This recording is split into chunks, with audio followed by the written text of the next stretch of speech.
সৈয়দ মোদি ব্যাডমিন্টনের জোড়া অঘটন, প্রাক্তন বিশ্বজয়ী ওকুহারাকে হারালো 16 বছরের তানভি, প্রণয়কে হারালেন মনরাজ।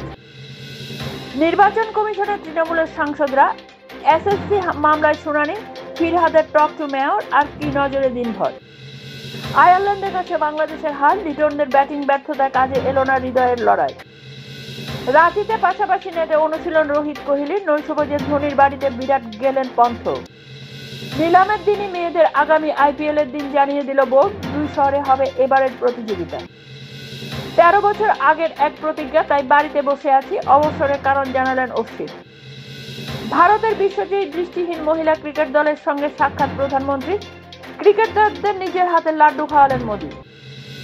বিশ্বকাপ জয়ী ভারতীয় দলের দাম এখন 21,40,00,000 টাকা, জানিয়ে দিল মেয়েদের আইপিএল নিলাম, সর্বোচ্চ দর বৃদ্ধি। মন্দানার পরিবারের পাশে থাকতে ভারতেই থেকে গেলেন জামাইমা, বিবিএল খেলতে যাবেন না অস্ট্রেলিয়া। দুদিনে শেষ হওয়ার পার্থের পিচ খুব ভালো, ভারতের পিচ সন্তোষজনক, জানিয়ে দিল আইসিসি।